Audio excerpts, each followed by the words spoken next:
Hello दोस्तों, आज हम देखने वाले हैं रिफ्लेक्शन ऑफ लाइट को प्रैक्टिकली। तो उसके लिए मेरे पास है एक लेजर लाइट और एक प्लेन मिरर। ठीक है। इसकी मदद से आज हम समझेंगे कि इंसिडेंट रे क्या होती है, रिफ्लेक्टेड रे क्या होती है और नॉर्मल क्या होता है। ठीक है। और उनके बीच का एंगल कैसे आप देखते हैं। ठीक है।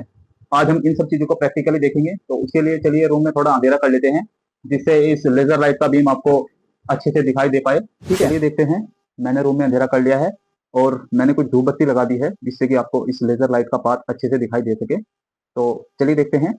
अब मैं जैसे इस पर मिरर पर ये इसकी लाइट मारूंगा, तो ये रिफ्लेक्ट होकर दूसरी तरफ जाएगी।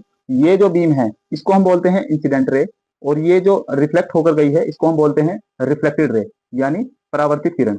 और इस मिरर पर जो अगर आप लंब डालोगे 90 डिग्री एंगल पर, उसको हम बोलते हैं अभिलंब, और इंग्लिश में हम उसको बोलते हैं नॉर्मल। ठीक है।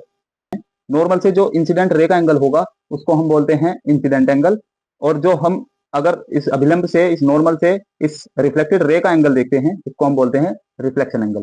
ठीक है। तो ये जैसे जैसे इसका एंगल हम बढ़ाते हैं वैसे वैसे ही रिफ्लेक्शन एंगल बढ़ता है, जैसे जैसे इसको हम कम करते हैं वैसे वैसे इसका रिफ्लेक्शन एंगल कम होता है। ठीक है। और ये तीनों ही एक प्लेन में होते हैं।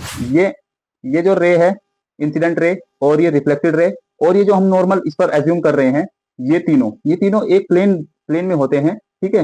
ये तीनों ऐसा नहीं है कि ये इधर है, जैसे जैसे मैं इसको घुमाऊंगा ये समझ लीजिए पूरा प्लेन घूमेगा।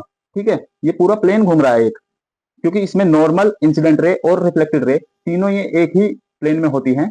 ठीक है। तो इसको हम बोलते हैं रिफ्लेक्शन ऑफ लाइट। ठीक है। ऐसी ही मोर इंटरेस्टिंग वीडियोस को देखने के लिए हमारे चैनल को सब्सक्राइब कर लीजिए, और हम ऐसे ही प्रैक्टिकली आपको साइंस समझाते रहेंगे। Thank you so much.